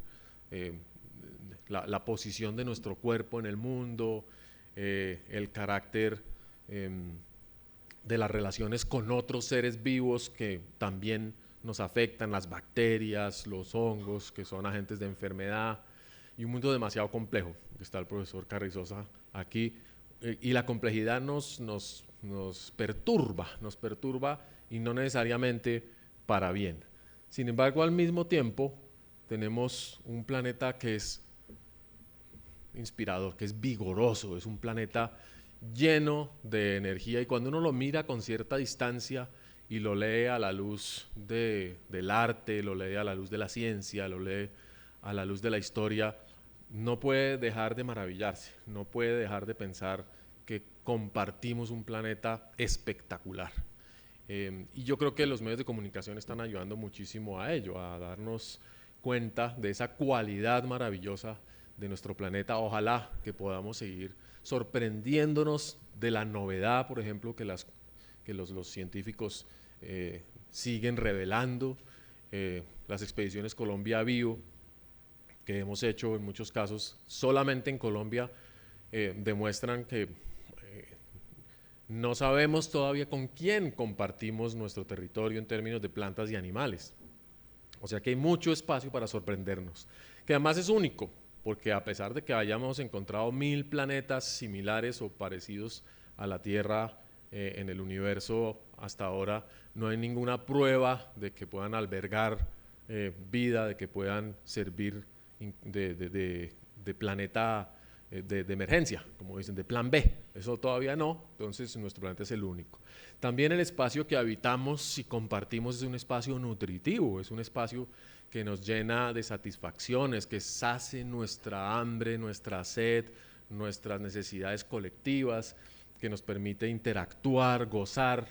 Es un planeta inspirador, y desde el punto de vista biológico es un planeta que nos ofrece inmenso goce de estar vivos, como San Francisco nos mostraba siempre en su humildad, en su manera de mostrarse ante el mundo. El mundo es maravilloso, es realmente un motivo grande de gozo. Y que la relación que tenemos con todos los demás seres vivos es indispensable, es una relación de dependencia, y de dependencia amigable, de sinergias, de simbiosis. Entonces hay todo un espacio para volver a pensar el lugar de los humanos en el mundo. Ahora, sí hay unos contextos nuevos entonces de conservación o de preservación de la vida que son de alguna manera más claros, porque representan los aprendizajes de muchos años de reflexión, pero también más preocupantes porque presentan retos muchísimo más complejos. Tenemos preguntas muy importantes de ese contexto. La humanidad ha creado una nueva capa de elementos existentes desde la revolución industrial y sigue creándola ahora con la revolución digital. Tenemos una cantidad de máquinas impresionantes por todas partes, en todas las escalas. Eso cómo cambia nuestra relación con el mundo, es positivo, es negativo. Cómo cambia nuestro cuerpo en medio de todas esas circunstancias, con todas las innovaciones médicas, con todas las innovaciones prostéticas, con toda la posibilidad de vivir más tiempo y de movernos a través del planeta de una manera mucho más rápida. Hoy en día yo tomo un avión y estoy al otro lado del planeta en 24 horas. Para bien o para mal, el año pasado yo viajé 52 veces a representar el instituto en distintos eventos nacionales e internacionales, y desde el Renacimiento la gente no viajaba tanto, ¿sí? La gente viajaban a pie, ahora tienen la posibilidad de hacer millas que no quiere uno volver a usar nunca, por supuesto. nuestro hábitat ha cambiado porque el 80% de nosotros vive en ciudades en Colombia y el 50% de las personas viven en ciudades en el mundo. Entonces nuestro ambiente inmediato es otro, completamente distinto al que nacieron los millennials. Es un ambiente tremendamente artificial y todo eso conlleva a una condición completamente distinta de la interpretación del ecosistema. Hay nuevas formas de producción, nuevas, obviamente en todos esos contextos hacemos cosas distintas y muy distintas a las que hacíamos antaño y nos organizamos de muchas maneras. Estamos innovando constantemente en la manera en que nos asociamos, creamos instituciones y ni siquiera nos damos cuenta de ello. Lo importante sería, bueno, ¿y eso qué tiene que ver o cómo nos ayuda a pensar la vida y la preservación de la vida en el planeta y en nuestro país? Porque la verdad es que cuando uno mira las imágenes de Chiribiquete, la deforestación que estamos ejerciendo sobre la Amazonia colombiana y las imágenes del desierto de Arizona, no puede dejar de asustarse. No puede dejar de pensar que el camino que estamos recorriendo es un camino de autodestrucción. Es un camino en el cual no solamente nuestras acciones inciden en las vidas de aquellos con los que compartimos el planeta, sino que van a llevar a nuestra propia desaparición. Y desafortunadamente los escenarios de cambio climático al 2100 y más adelante, en el caso de que no hagamos cambios sustanciales en nuestro modo de vida, pues lo están ratificando.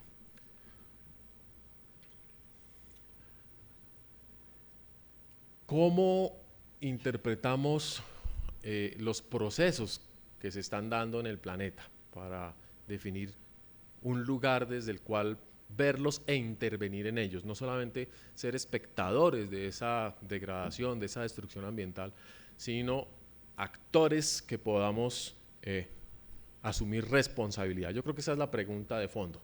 La conservación, ¿a quién le corresponde? ¿Quién debe hacerse responsable por el planeta? Por supuesto, la respuesta general es todos debemos hacernos responsables por nuestro planeta, pero ¿de qué manera el hecho de compartir ese planeta, de compartir esos hábitats, nos define posibilidades o nos limita posibilidades para ejercer esa responsabilidad? En el Guaviare, estas son las imágenes de la semana pasada. Estamos talando 40 hectáreas por día. Alguien decía por hora, no, es por hora, yo por día, ya es demasiado rápido. Pero si uno sobrevuela en estos días el piedemonte caqueteño y del Guaviare, se va a encontrar con que ha desaparecido un área del tamaño de El Salvador. Es decir, un país entero completamente destruido en 3 meses. Es realmente apabullante. Y no se trata de que la pobreza esté impulsando a la gente a apropiarse de una hectárea más de tierra, no se trata del hambre, no. Se trata del narcotráfico y la especulación de tierras financiada por capitales legales o por el blanqueamiento de la ilegalidad. Entonces enfrentamos un problema realmente de raíces morales muy, muy, muy grandes.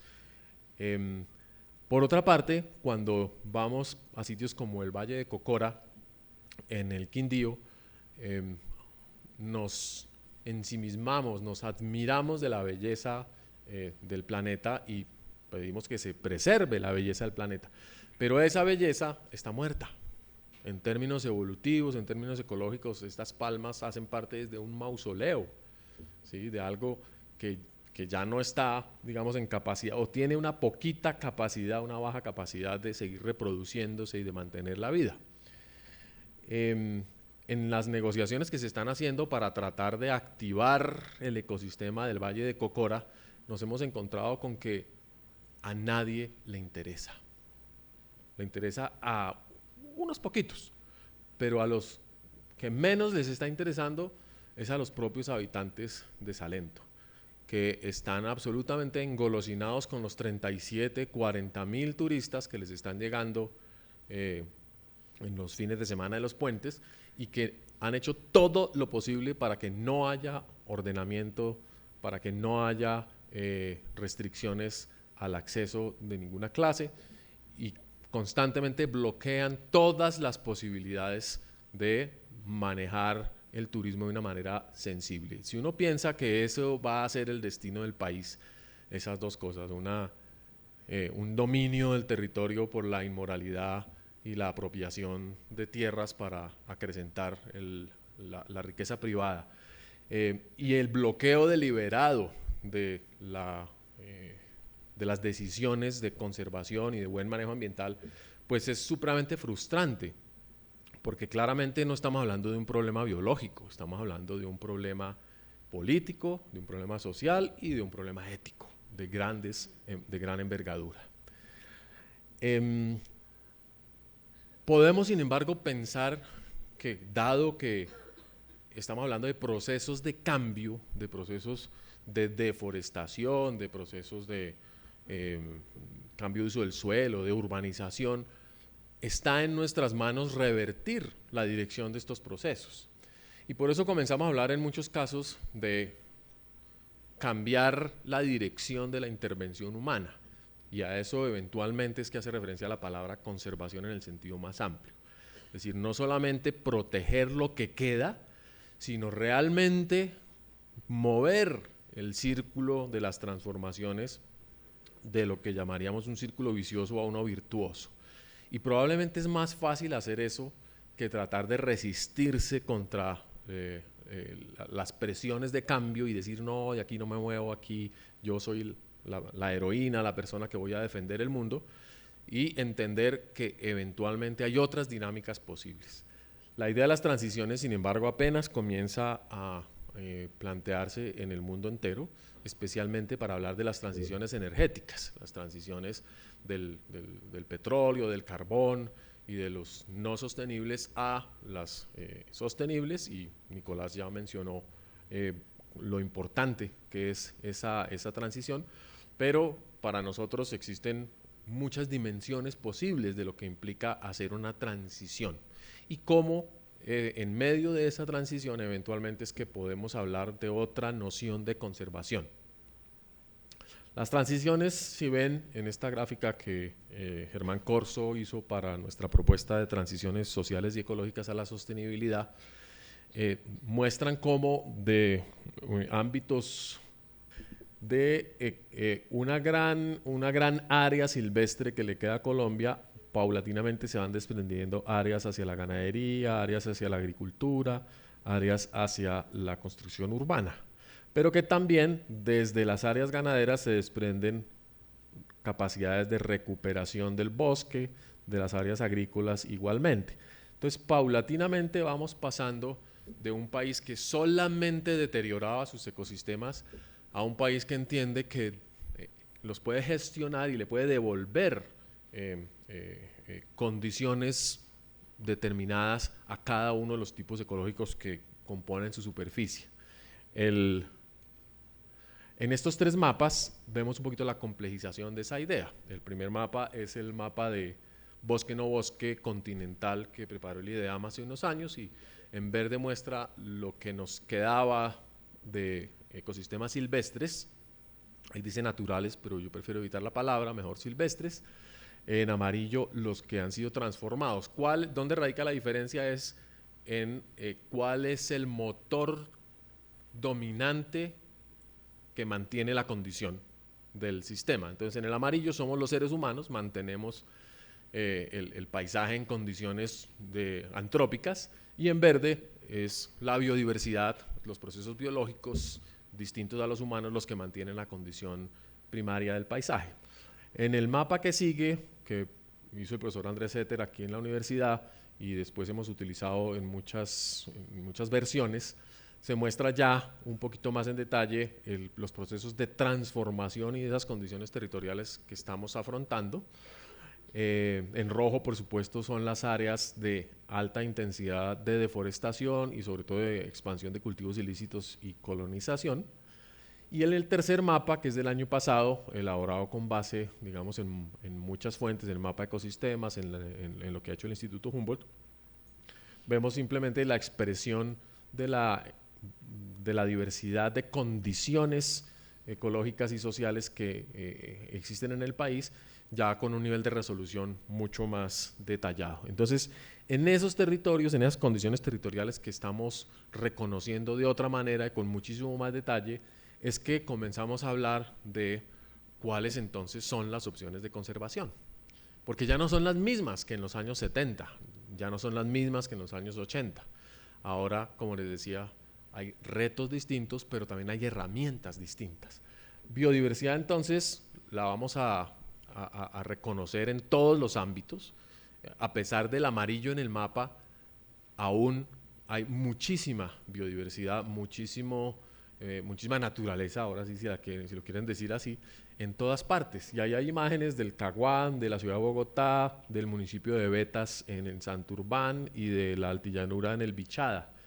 Y en todas ellas el verde sigue predominando, pero no es brócoli, es verde de alta heterogeneidad, es un verde lleno de especies, lleno de riqueza y de procesos biológicos interrumpidos, perturbados en distintas condiciones, pero que aún así determinan la resiliencia de nuestro territorio, es decir, la capacidad de seguir funcionando como territorio vivo. ¿Cuáles son entonces esos ámbitos sobre los cuales habría que pensar de nuevo la conservación y cómo habría que pensarla? Los ámbitos son, por supuesto, el primero, las condiciones remanentes silvestres. Todos esos espacios, y ahí sí marinos y costeros que son, que nos quedan. ¿Cómo vamos ahí a actuar? ¿Vamos a seguir creando parques nacionales, reservas biológicas? ¿O hay otras oportunidades de conservación completamente distintas en asocio con las comunidades indígenas, con las comunidades negras, con las comunidades campesinas, en asocio con los empresarios, con los ciudadanos? En fin, hay un menú muy grande de nuevas opciones que estamos revelando. En unos 15 días en la Feria del Libro vamos a publicar un estudio nuevo sobre alternativas de conservación para Colombia y van a poder ver muchas ideas, digamos, positivas al respecto. Entonces, aparte de los ámbitos silvestres, tenemos ámbitos anfibios que habíamos sido poco sensibles, a los cuales habíamos sido poco sensibles. ¿Cómo conservamos el agua? Y la gente que vive y conoce el agua, los pescadores de Colombia que siempre han sido desplazados, asesinados, maltratados y que viven en unas condiciones absolutamente lamentables a veces, pero que conocen y manejan nuestra Colombia anfibia. Los ambientes urbanos, este es el humedal Trianón, recientemente declarado como área protegida en Medellín. Las áreas protegidas urbanas aún no son reconocidas formalmente por nuestra ley, pero se están declarando y se están creando porque los ciudadanos ya saben lo importante que es tener 1 hectárea de biodiversidad en medio de una ciudad. Demandan eso, tienen esa conciencia muy clara. Entonces miren, en la mitad de Envigado, la tierra más cara de Medellín, se declararon 28 hectáreas de área recreativa protegida. Y Medellín espera declarar cerca de 2.000 hectáreas nuevas urbanas como áreas de conservación. Territorios campesinos, con todo su conocimiento sobre agrobiodiversidad, entonces están planteando también nuevas estrategias de manejo y de gestión de la biodiversidad, en este momento en conflicto con el Estado, porque hay, como les decía en el caso del páramo, la perspectiva de quién está conservando para quién y a cambio de qué. ¿Es un esfuerzo compartido o es un esfuerzo asimétrico y un esfuerzo no compensado o ni siquiera reconocido? Entonces, aquí en Bogotá, las comunidades de Sumapaz no nos quieren como turistas, no nos quieren como promotores de nuevas represas para generar agua para la ciudad, pero cuando uno piensa, dice con razón, porque a cambio de que la casa de ellos se pone al servicio de las nuestras y nosotros no respondemos. Entonces, ahí los temas de justicia social siguen siendo absolutamente fundamentales. Los ecosistemas agroindustriales también configuran territorios muy promisorios para la conservación siempre y cuando la ambición no rompa el saco, como dice la avaricia, no rompa el saco. Tienen toda la posibilidad de generar producción para el mercado, para la exportación, siempre y cuando mantengan unas condiciones de naturalidad o de silvestridad que les provean servicios ecosistémicos no solo a ellos, sino al mundo entero. Entonces nosotros decimos miti miti, como dice el profesor Wilson, en el diseño de las plantaciones de palma, en el diseño de los arrozales, en el diseño de los cañaduzales, tratemos de configurar paisajes mucho más sostenibles. Esta foto la traigo por los paisajes agrícolas y campesinos porque es el polinizador del cacao. Entonces también compartimos, y como se me está acabando el tiempo, el planeta con una gran cantidad de seres que nos están brindando bienestar, que nos están proveyendo servicios, y este pequeño zancudito poliniza el cacao, pero vive y depende del bosque. Si uno tumba el bosque para sembrar cacao, no hay zancudos que lo polinicen. Entonces entramos en un dilema y en una paradoja. Claramente el mundo compartido tiene que incluir a nuestros parientes y en este caso incluso a un mosquito primo del que transmite el chikungunya. Pero el que transmite el chikungunya también tiene una función ecosistémica que realizar a pesar de que no lo queramos mucho.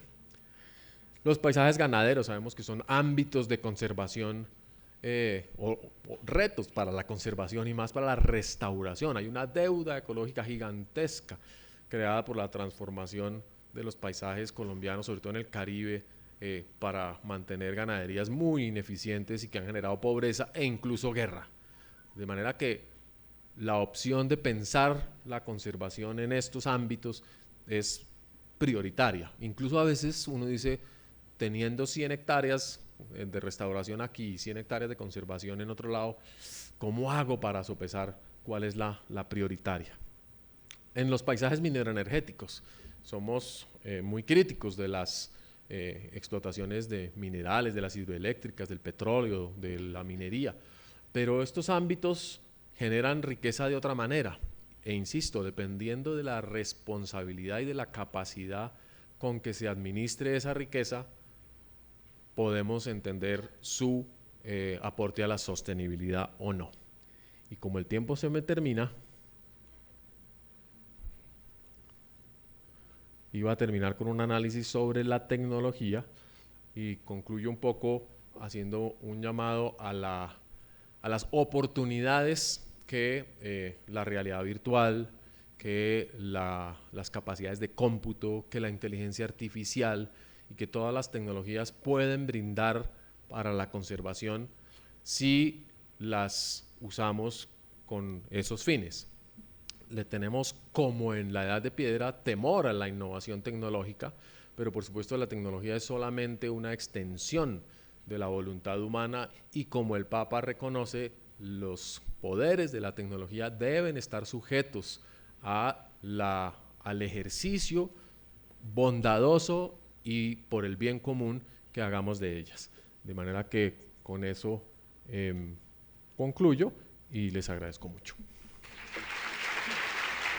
Continuamos con el seminario del Simposio Javeriano sobre la Carta Encíclica Laudato Si, denominado Enfoques y Prácticas de Conservación Ambiental, Lecturas desde Laudato Si. En esta parte teníamos previsto las palabras del señor viceministro de Ordenamiento Ambiental del Territorio, quien viene en camino, así que vamos a pasar a nuestro último punto, que se trata de las conclusiones y el cierre conclusivo de nuestro vicerrector de investigación, Luis Miguel Rengifo, y posteriormente entonces tendremos el siguiente punto. Invitamos entonces al viceministro de Investigación para que pueda continuar, al vicerrector de Investigación, pero sonó bien, ¿no? Bienvenido, Luis Miguel.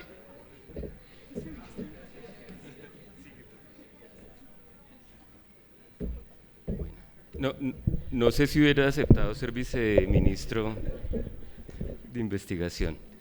Bueno, muy buenas tardes. Estaba pensando a lo largo del día que hace un tiempo, no muy largo, estábamos en este mismo auditorio con el padre Francisco de Rú, quien hizo una reflexión para que pensáramos quienes estábamos aquí en las razones por las cuales vale la pena vivir la vida.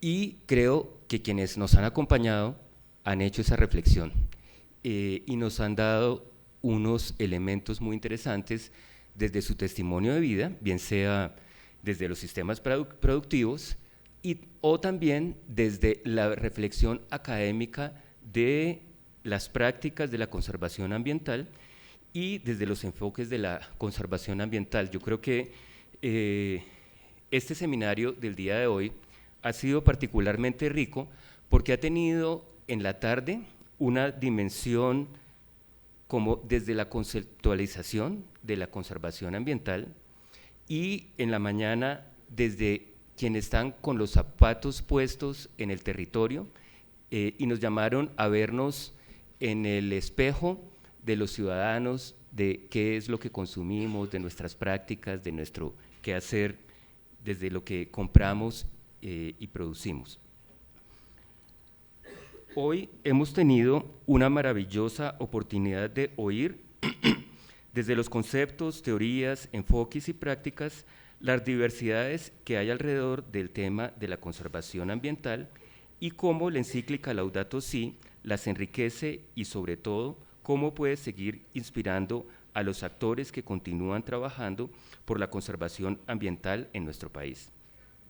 En la mañana tuvimos el privilegio de escuchar 8 experiencias de conservación ambiental contadas por sus propios gestores y actores. Vimos prácticas que se dan en distintos escenarios geográficos, entre ellos Boyacá, Cundinamarca, Risaralda, Chocó, Amazonas, Costa Caribe y Bogotá, y alrededor de diferentes actividades y temas como agricultura, ganadería, minería, turismo, especies silvestres, conocimiento ancestral, investigación y ecología urbana. De esta forma, haciendo un barrido general de lo expuesto en este evento, inicio por rescatar las palabras de apertura y reflexión etimológica del padre rector sobre conservación, quien pasando por la definición de la Real Academia Española hasta el conteo de la misma en la encíclica Laudato Si, nos comentó como dato curioso que es mencionada una vez, pero que si la tomamos como sinónimo de cuidado, es mencionada 43 veces en la misma, por lo cual contextualizó muy acertadamente que la palabra conservación, vista desde la reflexión de la Conferencia Episcopal, no puede desligarse de las palabras justicia, paz y conservación, pues son 3 significados que están ligados y entrelazados entre sí y no deben citarse por separado. Luego de esta apertura siguió una excelente exposición de Luz Marina Peralta, quien plasmó los resultados de un proceso de investigación participativa desde una perspectiva agroecológica en la que evidenció el propósito de fomentar la conservación y uso de 3 especies nativas de la zona andina, entre ellas la ibia, el cubio y la rúa. Asimismo, permitió reconocer la viabilidad morfológica de estas especies, así como las características de los sistemas productivos diversificados en los cuales se encuentran inmersas, además de sus prácticas de cultivos, sus usos y valoraciones respecto a la nutrición y seguridad alimentaria, aspectos que los agricultores consideran bastión principal para su conservación. Seguidamente, contamos con la fascinante presentación de Harvey, representante de la Asociación Comunitaria Yarumo Blanco, en el Parque Natural Otunquimbaya, en el marco de las prácticas de turismo y conservación, quien nos deleitó con una presentación que denota la pasión por lo que hace, pues presentó un proyecto de impacto referente de ecoturismo comunitario, el cual surgió como una alternativa económica de las comunidades rurales y campesinas para generar ingresos complementarios a sus actividades económicas diarias y defender y revalorizar los recursos naturales los recursos culturales y naturales locales, con un indicador social que nos invita a reflexionar sobre la importancia de los emprendimientos con impacto comunitario. Posteriormente, se habló de la ganadería sostenible y conservación en laderas del trópico de altura. Claudia Durana, quien nos invitó a reflexionar sobre diversos conceptos como los productores agropecuarios pueden aportar al medio ambiente y sostenibilidad, de su intervención quiero resaltar dos conceptos muy importantes: la conectividad ecológica, la cual definió como la capacidad que tiene una población o conjunto de poblaciones de una especie para relacionarse con individuos de otra población en un territorio fragmentado y a través del cual se mueven; y restauración ecológica, como una práctica de recuperación de ecosistemas que han sido degradados, dañados o destruidos, invitándonos a reflexionar sobre los tiempos de uso y cómo aportar desde lo espiritual, pues los tiempos del hombre son diferentes a los de la naturaleza y los primeros deben adaptarse a los del segundo y no al contrario. Cronológicamente llegaron las palabras de Eiler Servano Moreno, representante legal de Azokazán, sobre minería y conservación. Programa Oro Verde, quien con su relato nos informó cómo se conformó y cómo funciona actualmente esta asociación. De su relato surge una reflexión acerca de que esta asociación puede ser considerada una B-Company, pues es una asociación que, en el sentido amplio de la palabra, reflexiona sobre sus actividades e impactos sociales, económicos y ambientales.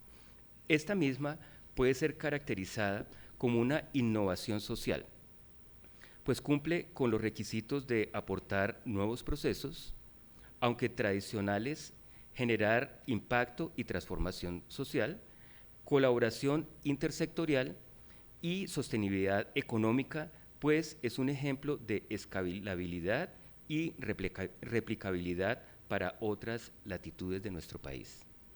Luego vino la presentación de Azocaimán, relativa a un proyecto de conservación de especies silvestres, trabajo encomiable durante los últimos 20 años, que ha estado enfocado en la conservación de Crocodylus acutus, caimán aguja, mediante el uso de la población silvestre por parte de las comunidades locales, dentro de los principios ecosistémicos, logrando liberar una población de alrededor de 10.000 ejemplares de caimán aguja a su entorno natural, que lograron sacar adelante a esta especie de la categoría de en vías de extinción en esa localidad por medio de la innovación en procesos y diálogo de saberes.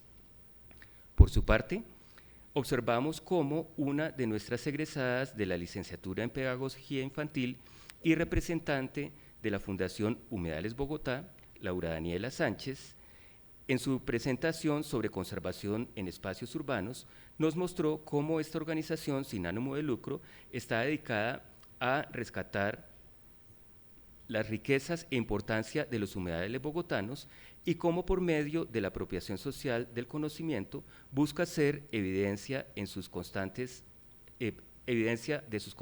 amenazas. Este trabajo les ha merecido diferentes reconocimientos. Posteriormente, gozamos de la presentación de Carlos Rodríguez, director de Tropenbos Colombia, quien nos habló de la conservación del conocimiento ancestral indígena y ambiental en el Amazonas, haciendo evidente los principios culturales y ecológicos de estas comunidades, de acuerdo con los sitios de nacimiento y su macroterritorio. Nos enseñó sobre los dueños espirituales del mundo del agua y cómo se relacionan con la diversidad de su entorno. Cómo Sumaloca es el microcosmos y el orden para la vida cotidiana, en el cual se ordenan las relaciones con la sociedad y la naturaleza. ¿Cuál es la importancia y significado simbólico de la chagra para la vida y la sostenibilidad? En este orden tuvimos también al capitán Francisco Arias, director general del INVEMAR, quien nos recordó que venimos del mar, que él mismo es un gran dador de oxígeno que respiramos, pues el mar produce alrededor de 2 veces más oxígeno que todos los bosques del planeta.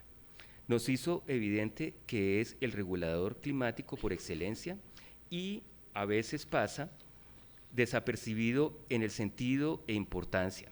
Recalcó que Colombia es uno de los países más biodiversos en lo terrestre, pero que la biota de la marino es aún más diversa. Nos llamó la atención acerca de nuestras comunidades costeras, que son las más vulnerables y que a muchas de ellas solo se puede llegar por medio precisamente marítimo, Con ellas tenemos una enorme responsabilidad. Nos hizo una analogía que es muy interesante. Guapi para Colombia está más lejos que Miami, en términos de costos, tiempos de desplazamiento y logística. Finalmente, hizo hincapié en que Colombia abordó con mucha seriedad declarar en el fondo marino figuras de conservación, motivo por el cual hoy tiene el 12% de su territorio marítimo protegido en figuras de conservación, pero hay que seguir avanzando. En la tarde vimos la evolución de los enfoques de la conservación a cargo de Luis Germán Naranjo, evolución del enfoque preservacionista de conservación por Nicolás Urbina y nuevos enfoques de conservación por Brigitte Baptiste. Así, y el viceministro nos compartirá sobre políticas públicas de conservación ambiental en Colombia. De este evento quiero mencionar varios aprendizajes o elementos que surgieron en el evento de hoy. Las prácticas de conservación ambiental, que son solo un botón las prácticas de conservación ambiental, que son solo un botón de muestra de muchas experiencias en Colombia. Nos han mostrado formas diversas de hacer conservación ambiental con un sentido de libertad y justicia, como lo pide el Papa Francisco en su encíclica, reconociendo cómo él hace un verdadero planteo ecológico que se convierte simplemente en un planteo social, que debe integrar la justicia en las discusiones sobre el ambiente para escuchar tanto el clamor de la tierra como el clamor de los pobres. Esto también me lleva a decir que cada una de las presentaciones de hoy nos muestran de maneras distintas cómo cuidar nuestra casa común, considerando siempre las diferencias de contextos geográficos, históricos, culturales y sociales. La idea que plantea el Papa Francisco de que no existe dos crisis separadas, una ambiental y otra social, sino que existe una sola crisis socioambiental, es una realidad que se vio reflejada en lo expuesto hoy. Todas las expresiones de conservación ambiental presentadas se dan en contextos donde se viven crisis socioambientales de distinta índole, en donde claramente lo social está ligado a lo biológico y a la ecología integral, y la ecología integral es una expresión de la integración de la sociedad-naturaleza. Asimismo, las conferencias de esta tarde también nos muestran contextos nacionales e internacionales de las crisis socioambientales. Las realidades de la conservación ambiental son claramente realidades complejas que requieren comprensiones integrales, interdisciplinares y desde varios conocimientos que permiten visibilizar que todo está conectado con todo, como nos lo recuerda el Papa Francisco. Las exposiciones de hoy nos dieron muy buenos ejemplos de esto. Para finalizar, quiero que recordemos a Javier Maldonado,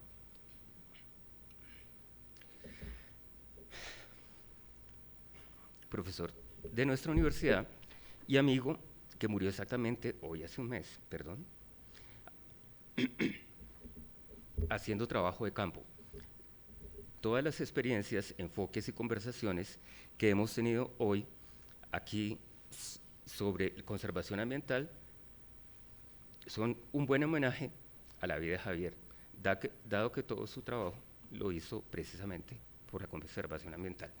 También quisiera darle las gracias al padre Peláez por haber liderado junto con Jairo Cifuentes estos magníficos seminarios de Laudato Si, y a María Adelaida por haber sido quien ha tejido este delicado tapete de la agenda del día de hoy. Creo que la alineación ha estado extraordinaria y creo que todos nos hemos llevado un contexto muy amplio de la conservación en nuestro país y de los enfoques globales de la conservación. Yo comentaba con Jairo que para mí el día de hoy ha sido como un poco un pasar por mi vida, porque en este auditorio he compartido en el día de hoy con mis maestros, mis colegas, mis estudiantes, y por pura coincidencia en las fotografías que han mostrado, han presentado los paisajes en los que he aprendido, he vivido y he enseñado. Muchas gracias.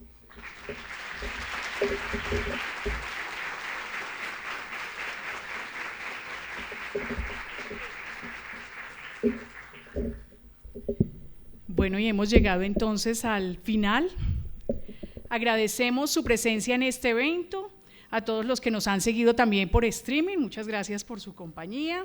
Recuerden que podrán consultar las presentaciones y conclusiones de los 9 seminarios que se han realizado en el marco del Simposio Javeriano sobre la Carta Encíclica Laudato Si en el portal de la Universidad Javeriana.